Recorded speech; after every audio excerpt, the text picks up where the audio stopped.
Alrighty, welcome back to the channel, guys. Today we will be taking apart the Ford 300. I just got it pulled from the transmission right there, but today we'll be taking off the flywheel and getting her all ripped apart and seeing all the other goodies that are inside. So the story behind this engine is I got it at auction, condition unknown. I picked it up for like 80 bucks, and I've always just kind of had a sweetheart spot for these. I believe it's an 80s engine. I only know a little bit about these. If it was a Honda engine, I know more, but obviously it's not a Honda engine. I do know that the transmission was a top loader, and it kind of has this Mickey Mouse like stick welded shifter on it that I'm not sure the whole story is behind that, but it was definitely rat rotted together. And correct me if I'm wrong, but I believe that's like a 60s-esque transmission with a random tail shaft on it. But the goal for this engine is to cram it inside my Subaru Loyale as kind of a fun little rat rod that I'm just kind of mixing my likes and JDMs with my loves and American stuff. So we'll see where it goes, and if not, it'll probably end up in my F350. So either way, life is good. Let's get to taking this apart. Sadly, I broke the distributor advance, but you know, I think I'll live. You don't need that. Basically a mint engine. Definitely, you know, turns over. No problem. Cylinders are definitely halfy in there. I took out a few bolts off camera. That would get this clutch and flywheel off and let us know if it's original or not. Which I highly doubt. I have no idea. Industrial Brasilia. Made in Brazil. Satch's Automotive. Something tells me that's not original. Put this in the parts box. Oh yeah, that's nice. Just got a random bolt for the flywheel. Look at that. Just, you know, you don't need that. It's balance. And these will rev high enough to be out of balance anyway, so she's just mad. I can't wait to take the cylinder head off of the ceiling. That's gonna be fun. Little tech tip. Put tape on a Ziploc bag. For years I just wrote with Sharpie on a Ziploc bag, and I assure you, when they go in these boxes, they'll just wear that Sharpie right on away. But this should work great. Yeah, I got a sneaking suspicion that that is not the original pilot bearing. I wonder if we should take bets on how seized this is on here. Oh yeah, very seized. Totally rusted to the crank. 100%. Alright, there she is. Let's get her on the engine stand. Alright, so here I am a day later. I had to get new hardware.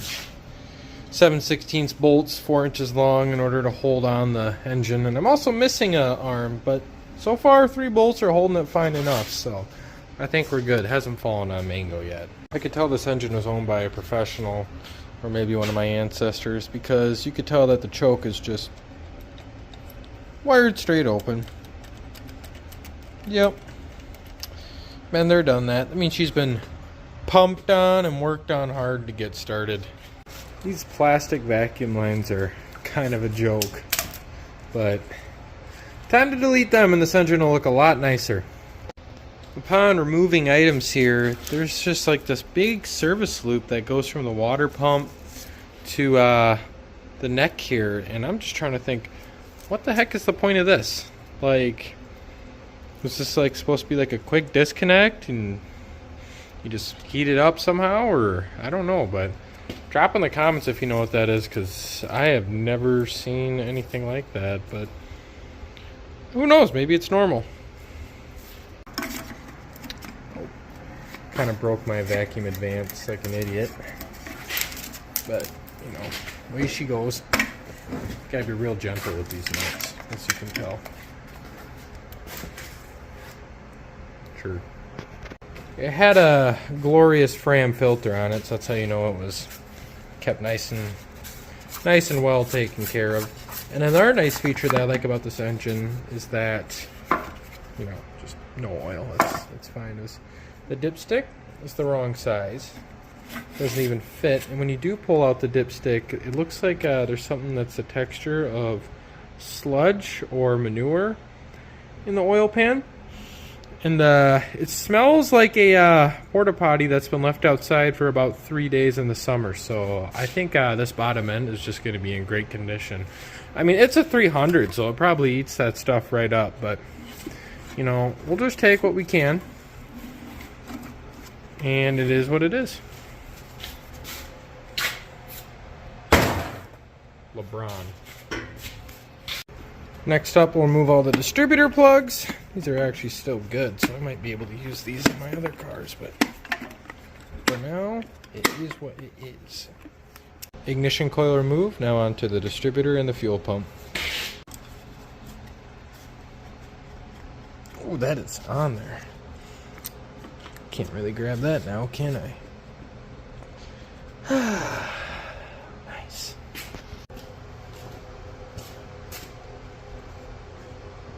There we go. Oh. See. More evidence that, you know, she's just in great condition. I don't know if you knew this, but you want to see rust on your cam gear. That is just lovely. Full build series coming soon, Ford 300. Stay tuned. You know, we have to save this engine because I didn't make a lot of these. It's actually a pretty rare engine, so it's worth the financial investment to put the money and time into this $80 auction engine that totally holds its value. This whole EGR tube down here is quite something unique that I've never seen before, but the only way I can get this off is with my giant pipe wrench, and even that proves to be difficult. Yeah, I can't do it with one hand.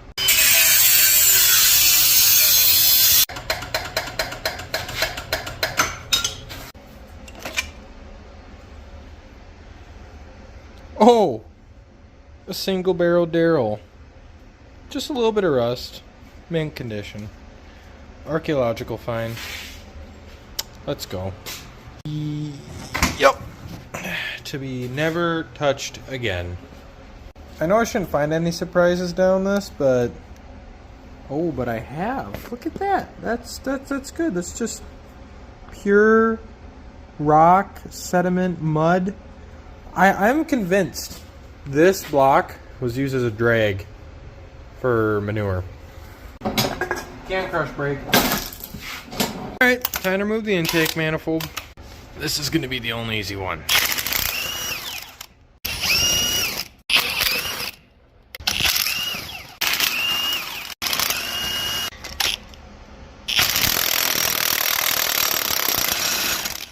Oh, that came out real easy.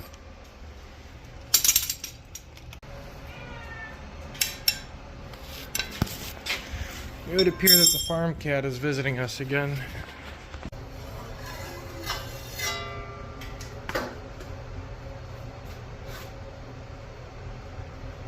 Just, that's good for it. Oh yeah. Can we get any context clues from these valves? Hard to tell in that exhaust one there, but oofda. Ooh.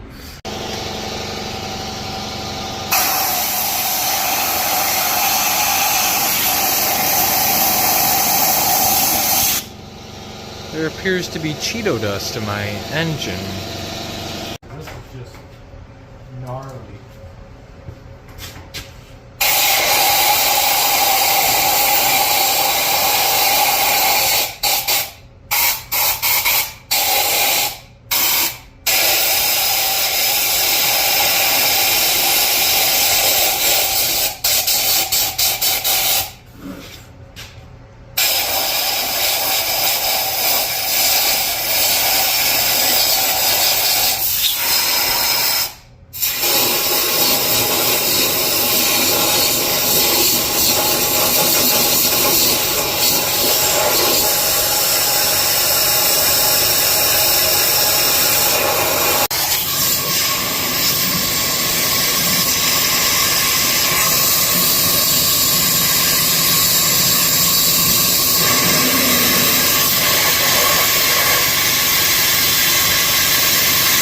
Now the part that slightly concerns me, besides knowing that this block is already screwed and needs to be fully redone, that cylinder that was just rolling that Cheeto dust out was the cylinder where the valves open. So that means that that whole cylinder was just having a heck of a time just spitting out all that. So that means that cylinder is probably just full of all nice goodness. So that is going to be our problem child, and the other ones are just going to be problem stepchildren per se.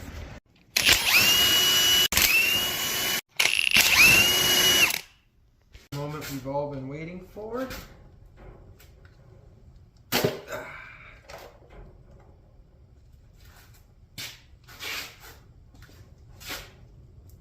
Yum. Oh, that smells terrible. You want the rocker arm to be rusted to the valve stem for optimal performance.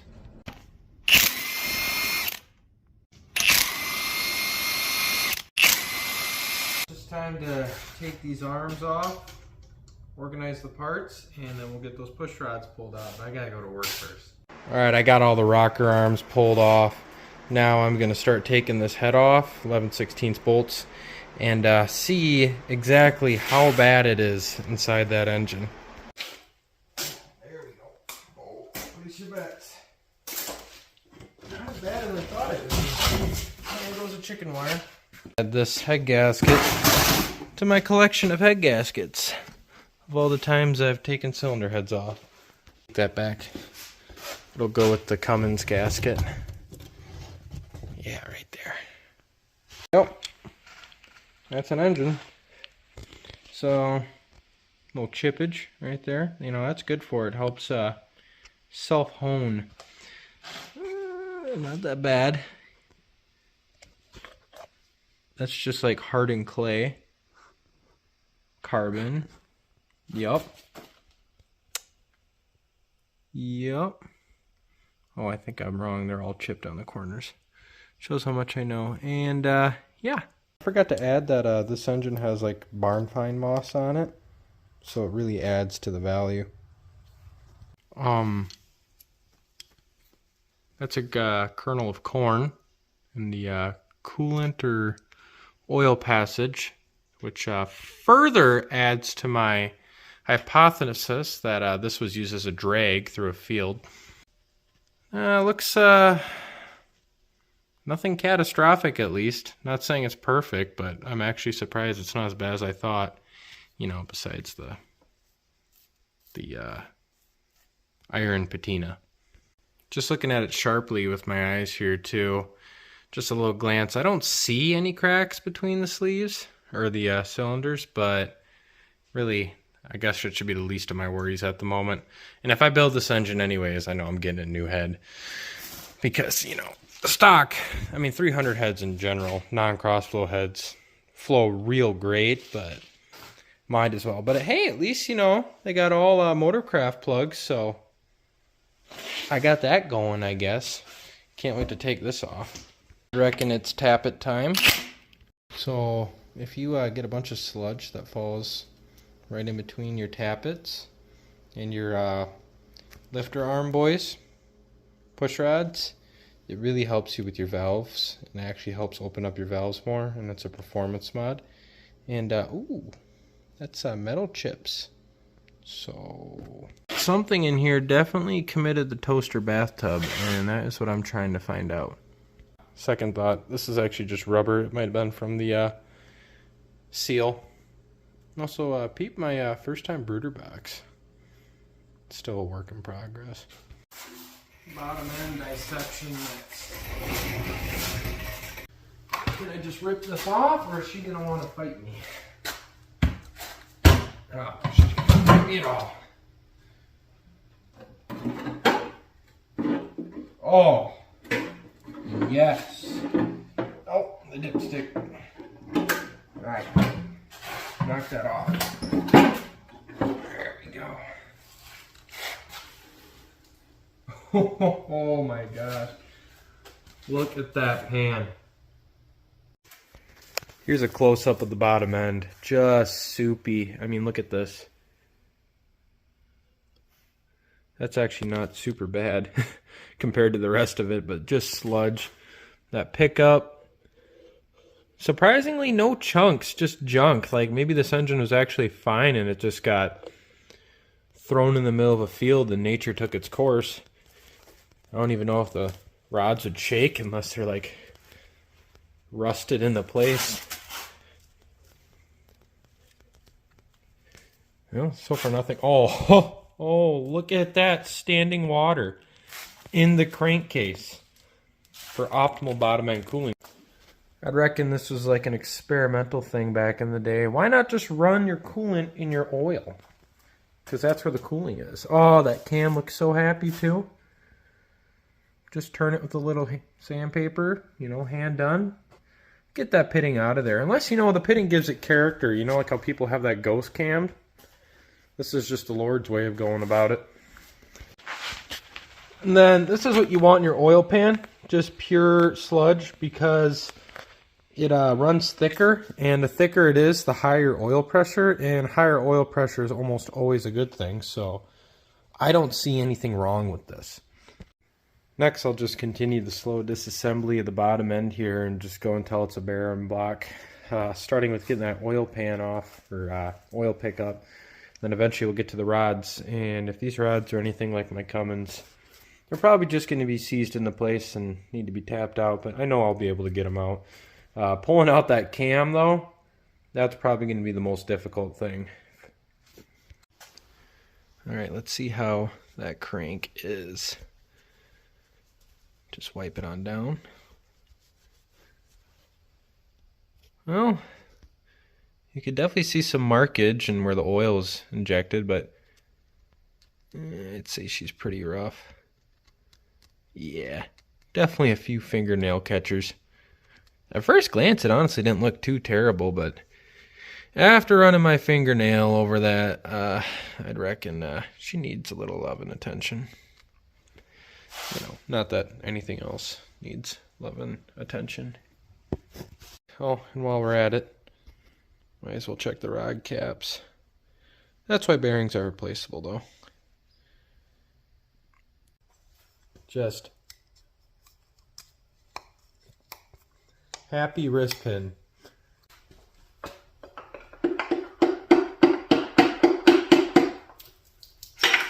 Water coming out.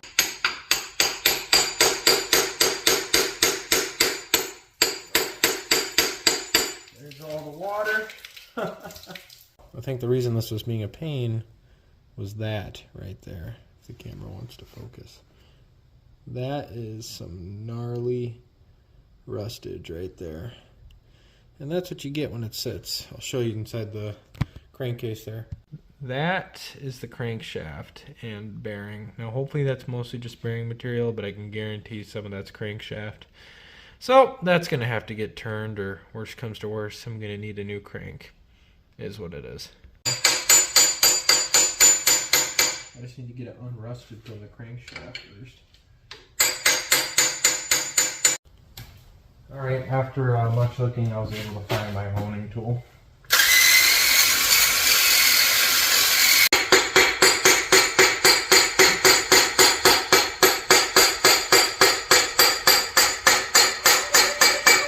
There she goes. Hoofda. Cylinder 1. That piston wrist pin is... I might be able to turn the crank now. I cannot turn this. Yeah, this wrist pin is completely seized. I am not able to turn that whatsoever. Yeah, that could be an issue. But at least the bearings are okay. Alright, so I'm going to turn the pepper back on over. Only got 2 more. I think they'll be fine, and actually I'm just going to go the extra mile and even oil it up a little bit. Just the oil can, apply 6W420, just a little bit on the sides there.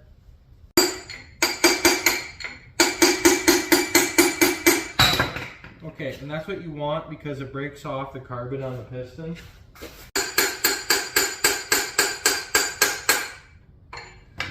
Can I just yeet that out? Yep, right back down here. Just a little bit. That's what you want to do. That means your clearances are good and tight in your cylinders. That's the last piston. And lo and behold, she is just rusty. I cannot turn this at all.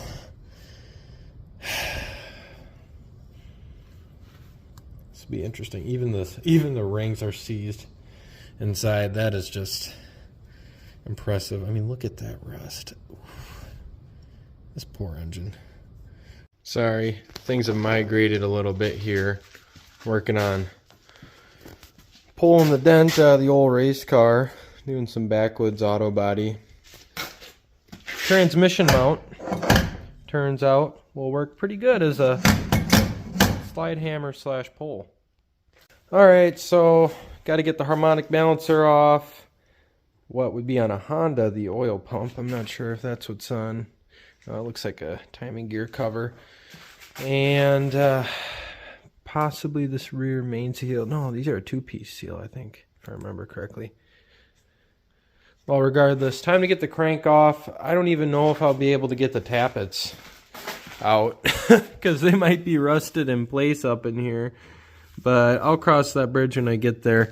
But I just want to get this over with. This is like 7 different days that it's going to all be edited into one video. And I just need to get it over with so I can focus on my other projects and find the key for my mower over there because my buddy lost it. Colin. I think this will be my tripod for today. I can concur. Vice makes a good tripod. Kind of hard to see the screen though. Well, that crankshaft pulley is just stuck on there super tight. So I guess I gotta grab a puller from work. But at least I can start taking off some of the other accessories and doodads. Is this pulley supposed to be seized up right on the timing cover there? Probably not. I'm guessing there was a, just things happen there.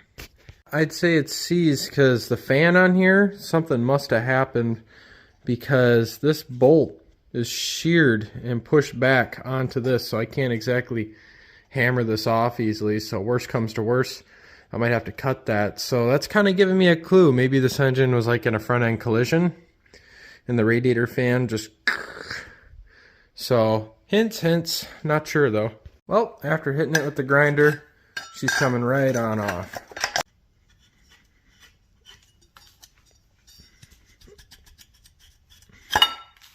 There we go. And that water pump is seized. I wonder why. Got the bolts out, just time to remove the water pump. That's really stuck on there. Yup. Really hope I don't hurt it here. Oh no. Oh no. Yup. That's an engine. I was expecting to find a rag in here, as per tradition, but nope. I can see that those studded bolts actually got pushed back, though, at least one of them, right into the casting there. So no wonder this thing won't spin. So that water pump's probably shot, but at least they went through the effort of just putting duct tape on the end because we know how good that did me. Like I said, look at this barn find moss. Like, adds value, I'm telling you. My custom auto body dent pulling tool. Needless to say, it didn't work, but it's a thought that counts. I am back now with a claw, a couple of them actually. Let's see how these work. It's getting binded up a little bit. Alright, that's okay. It should work itself out. Not intended. And there we go. Yeah, typically what I'll do is I'd like to put a little bit of grease in between here, just to ensure that it won't get stuck on there. Next thing to remove is the timing cover, the timing gears, and the cam and tappets.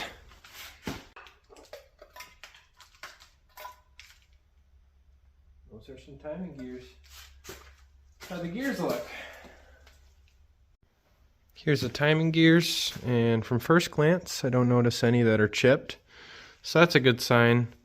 It's kind of hard to tell where grooves because they're a little rusty. But at least I don't see any significant chippage, so that's good. Looks like this is the,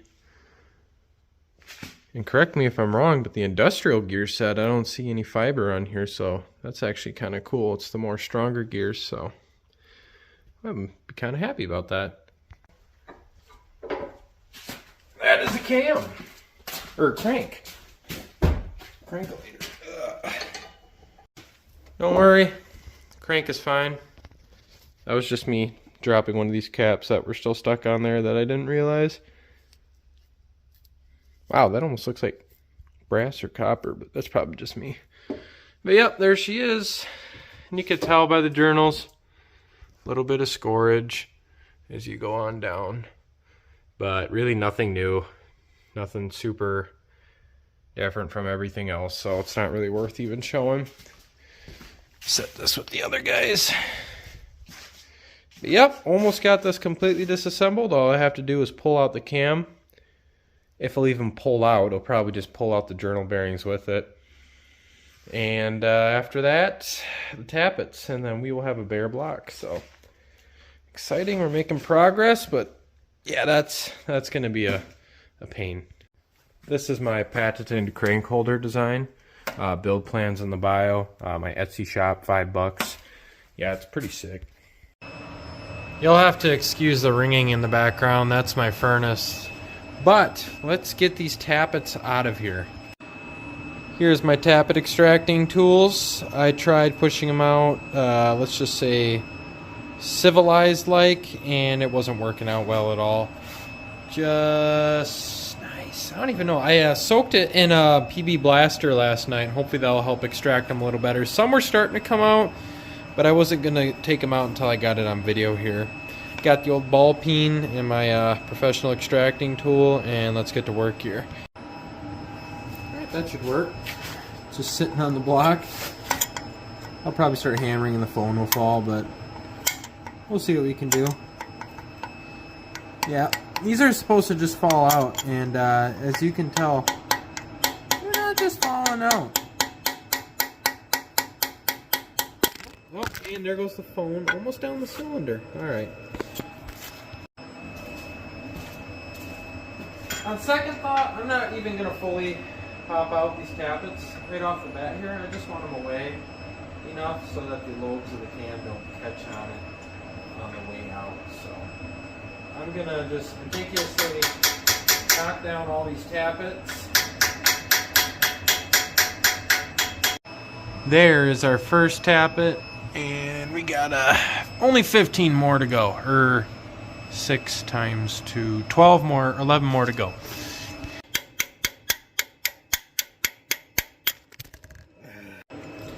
On this side of the engine there was more oil sitting on it, wherever it was sitting, so these move pretty nicely. Let's see if we can focus on that one in the corner there. Yeah, not a lot of effort versus the other side I was heaping and hawing. This can is probably just naturally welded to this block, so it's going to be real fun removing it. And like that, all 12 tappets are, for the most part, oh, looks like I missed one, are pretty much tapped down, and I should be ready to pull this cam out, assuming it wants to come out. Well, I just tried pulling on the cam gear, but I knew that wouldn't work, so I got a little persuasion tool. Alright, persuading. Oh, it freaking moved. You hear that rust break? Okay, I'm gonna work at this for a bit. Alright, I've given up and given into just hammering on the freeze plug back here, hoping that I can just push her right on out.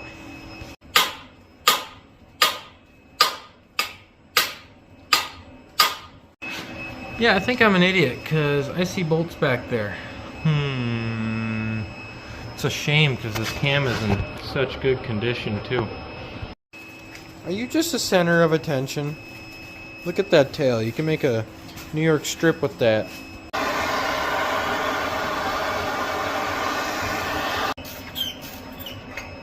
don't need this anymore. There we go. Too hot to set down. Now, that is why the cam wasn't coming out. I'm an idiot. Hi, Mango. I'm an idiot. Yeah.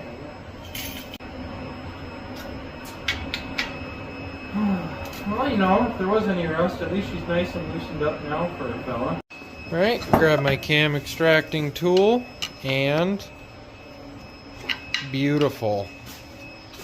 Wow, I am an idiot. Is that hot? No, that ain't bad. Oh, and here's the dance of pulling out a cam from an inline 6 cylinder. This was like the Cummins. Oh no, it's a lot easier. Yep, so you just really want to do it carefully. Yep, that's so you don't mess up the journals. And yeah, basically then you just kind of. And now we almost got a bare block minus a couple small sensors on there, and all we got to do is just push out these tappets. And some of these are in here tighter than the others, and I would like to keep them to the respective cylinder if this was an actual good engine, but as you can see, I think this is the only one I'll be able to push out by hand. Oh, I'm gonna need a punch. Tappet extraction, ya yeet. Oh. And one more yeet, and there we are.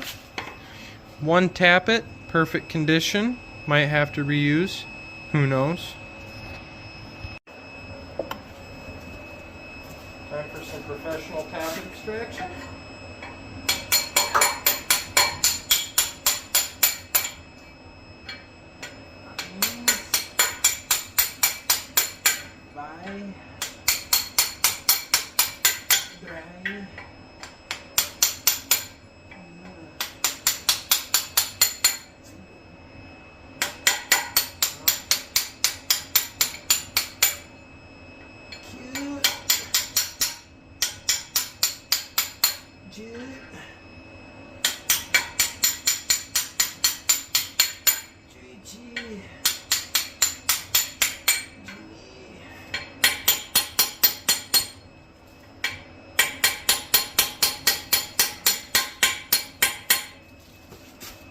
Come on now.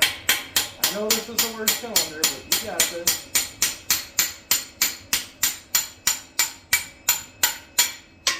Oh, well, that one went to the promised land. And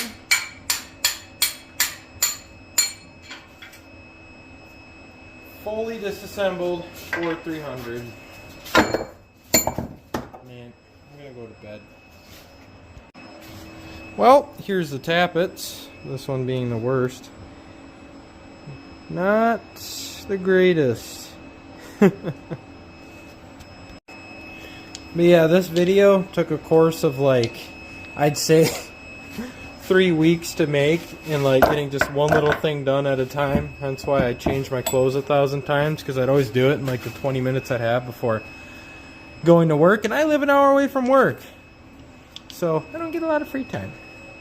But now that I got this engine fully disassembled, I can focus on to bigger and better things, like not working on this at the moment. I'm getting the track car ready, so hopefully things continue going here, and I hope you guys continue watching, and you guys have a great rest of your day, and Happy New Year.